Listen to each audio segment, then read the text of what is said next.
کیونکہ مسجد نبوی کے اندر مسافر بھی آ کے سو جاتے تھے، مدرسے صفہ کے طلباء بھی سوتے تھے، تو گویا کہ یہ محتاج لوگ سو رہے ہیں تو آپ اونچا اونچا کہتے ہیں میں اس لیے پڑھ رہا تھا، شیطان کو بھگا رہا تھا، جہاں جہاں قرآن کی آیت جائے، آواز جائے وہاں سے شیطان بھاگے اور جو سو رہے ہیں وہ جاگ جائیں، تاکہ اس وقت اللہ کے سامنے کھڑے ہونے کا وقت ہے، ان سوتوں کو جگا رہا۔ تو بلال حبشی سے پوچھا کہ بلال تم یہ ڈیفرنٹ جگہوں سے صورتیں چن چن کے کیوں پڑھ رہے تھے؟ کہا کہ اے اللہ کے نبی میں عمدہ کو عمدہ سے ملا رہا تھا، میں عمدہ کو عمدہ سے ملا رہا تھا، جو عمدہ صورتیں مجھے لگ رہی تھی میں ان کو جمع کر کر کے پڑھ رہا تھا۔ اللہ اکبر، کیا نبی نے ذوق بنا دیا ان لوگوں کا جو عرب کے بدو تھے، اونٹ اور جو وہ بکریاں چرایا کرتے تھے، پہاڑی لوگ تھے، نہ خدا کو جانے نہ خدا کی مخلوق کو جانے، اور کیسے بنا دیے کہ نہ نظر آنے والے خدا کو پہچان گئے۔ کیا تربیت تھی۔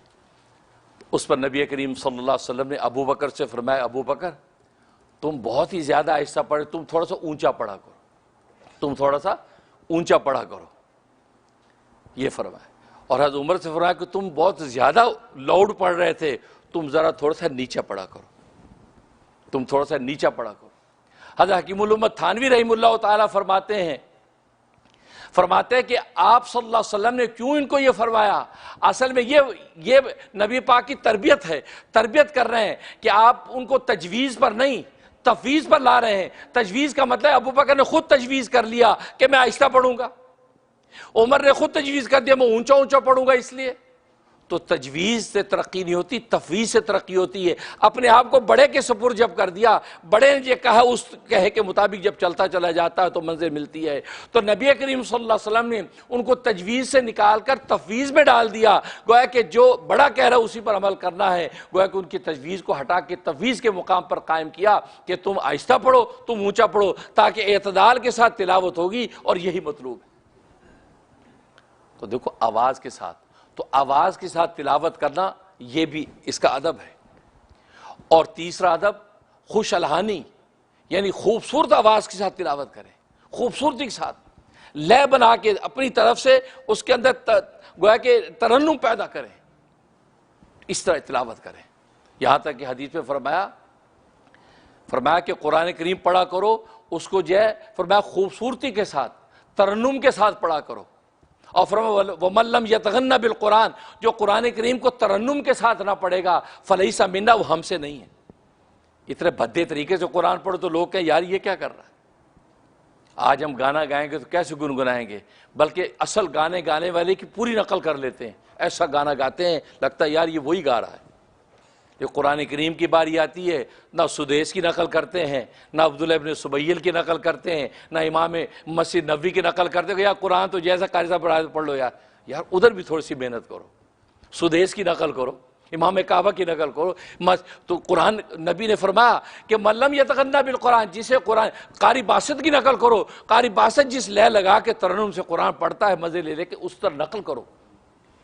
تو نقل کرو گے تو 100% نہیں تو 10% تو آپ کسی جگہ پہ آئیں گے، اور یہی مطلوب ہے۔ تو تیسرا ادب یہ ہے کہ قرآن کریم کو ترنم کے ساتھ پڑھو، اور یہ اللہ تبارک و تعالی حدیث میں آتا ہے کہ جب قرآن کریم کو تلاوت کرتا ہے اور وہ ترنم کے ساتھ قرآن پڑھتا ہے تو اللہ تبارک و تعالی سب سے زیادہ اس کی طرف متوجہ ہوتے ہیں اور محبت سے دیکھتے ہیں۔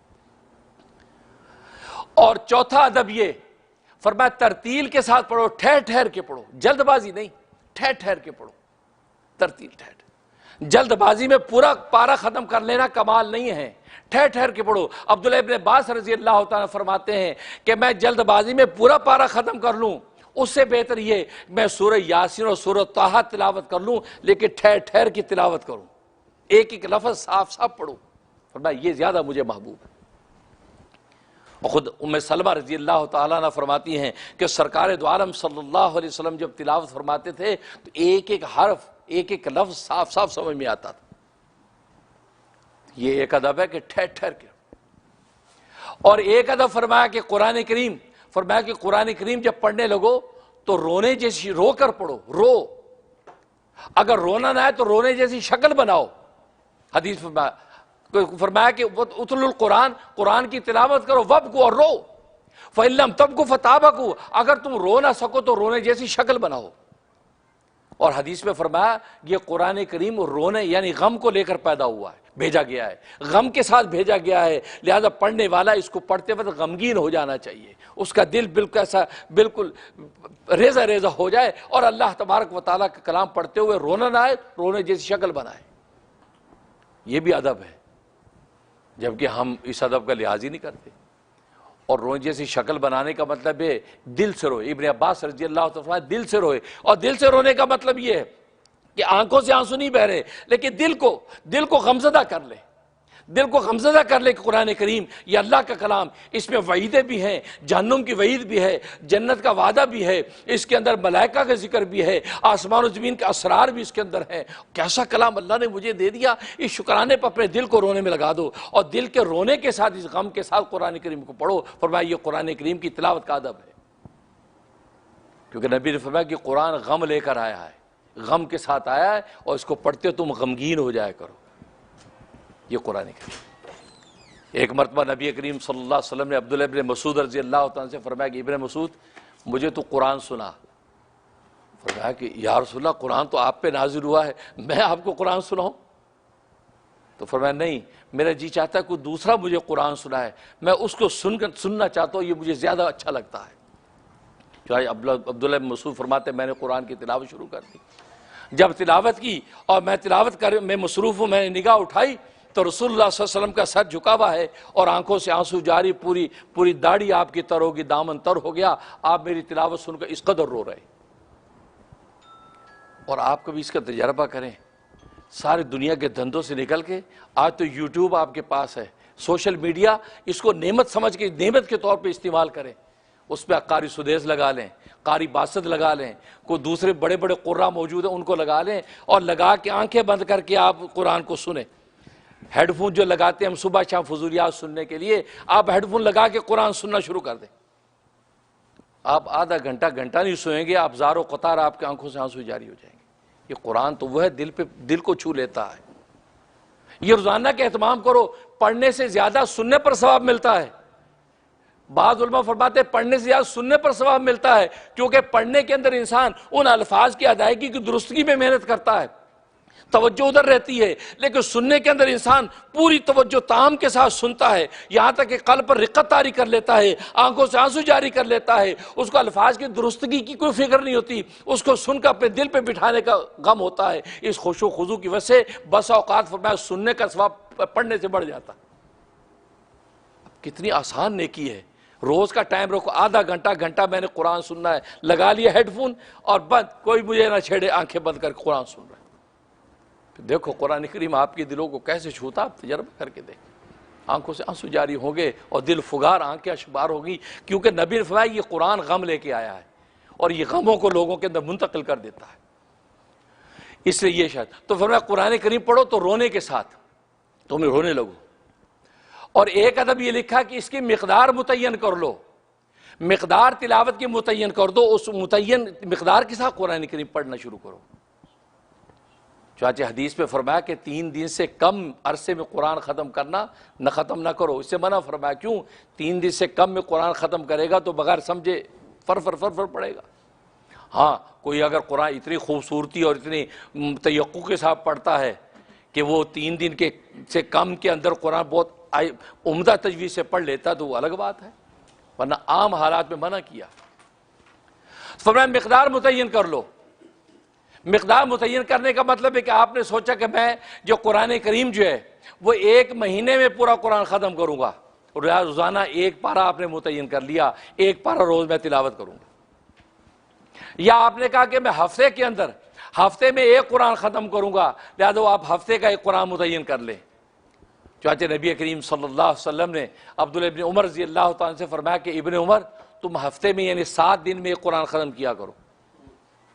تو معلوم ہے کہ یہ 4 درجے بن گئے مقدار کے۔ ایک تو یہ کہ آپ جو ہے دن رات کے اندر 1 قرآن ختم کریں، 24 گھنٹے میں 1 قرآن ختم کریں،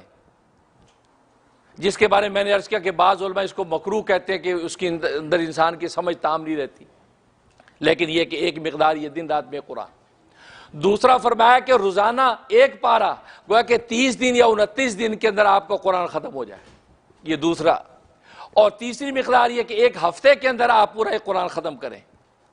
اور ایک یہ کہ 2 ہفتے کے اندر پورا ایک قرآن ختم کریں۔ تو یہ مقدار متعین کر کے آپ جب کریں گے تو اللہ تبارک و تعالیٰ کے ہاں جب مقدار متعین کر کے آپ چل رہے ہیں تو پھر آپ کے لیے تلاوت کی بھی آسانی کہ مجھے اتنا پورا کرنا ہے، پھر آپ ٹائم ٹیبل میں سے نظام میں اسکیجول میں نکال بھی لیں گے وقت۔ لیکن اگر نہیں ہے تو پھر کیا ہوگا، کبھی 1-2 آیتیں پڑھ لی، کبھی 1 پارہ پڑھ لیا، کبھی آدھا پڑھی، 1 صفحہ، کبھی پڑھا ہی نہیں۔ لیکن نہیں، مقدار متعین کر کے یہ تلاوت کا حق ہے۔ اور ایک ادب یہ کہ فمی بھی شوق کے ساتھ تلاوت کریں۔ فمی بھی شوق کا مطلب یہ ہے کہ قرآن کریم کے 7 منزلیں ہیں، 7 منزلیں ہیں، روزانہ 1 منزل تلاوت کریں، اور اس کو فمی بھی شوق علماء فرماتے ہیں۔ فمی بھی شوق کا مطلب کہ فا سے مراد پہلی منزل سورہ فاتحہ سے شروع ہوتی ہے، اور فمی میم سے مراد دوسری منزل سورہ مائدہ سے شروع ہوتی ہے، اور پھر یا اس کا تیسری منزل سورہ یونس سے شروع ہوتی ہے۔ بشوق با آ گیا، چوتھی منزل سورۃ بنی اسرائیل سے شروع ہوتی ہے۔ شوق کا شین آ گیا، اسی سے سورۃ شعراء، تو گویا کہ 5ویں منزل سورۃ شعراء سے شروع ہوتی ہے۔ پھر واو آ گیا، یہ سورۃ جو ہے 6ٹھی منزل سورۃ والصافات سے شروع ہوتی ہے، اور پھر قاف آ گیا، گویا کہ 7ویں منزل سورۃ قاف سے شروع ہوتی ہے، اور آخر والناس تک۔ اس طریقے سے فرمایا کہ یہ 7 منزلیں، اور اس کو فرمایا کہ جمعرات کو شروع کریں، یعنی بدھ کی رات کو، جو جمعرات کی رات ہے تو جمعرات کو آپ اس کو شروع کریں گے اور جمعرات کو قرآن کریم ختم ہو جائے گا، تو گویا کہ 1 ہفتے میں قرآن ختم۔ فرمایا اس طریقے سے آپ قرآن کریم کی یہ فمی بشوق پر تلاوت کریں، تو گویا کہ اس قسم کے آداب۔ پھر آگے اسی طریقے سے آیت سجدہ آ جائے تو آیت تلاوت آ جائے تو فرمایا کہ وہ آیت تلاوت پر سجدہ تلاوت کرے، اور سجدہ تلاوت بھی ابن عباس رضی اللہ تعالیٰ کی حدیث ہے، جلد بازی نہ کرے۔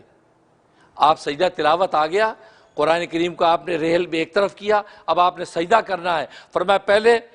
اپنے آپ کو اللہ تبارک و تعالیٰ کی طرف متوجہ کرے،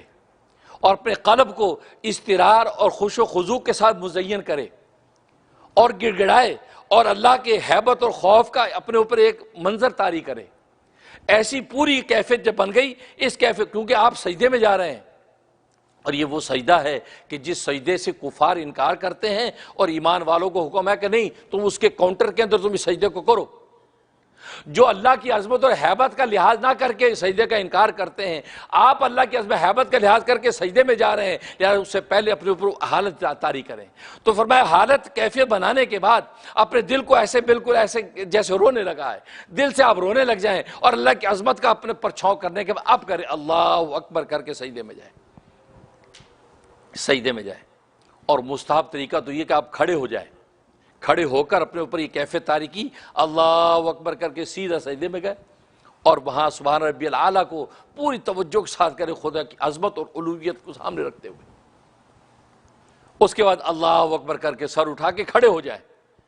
یہ مستحب افضل طریقہ ہے۔ اس کے بعد پھر آپ بیٹھ کے اپنی ریل سامنے رکھ کے قرآن کی تلاوت کریں۔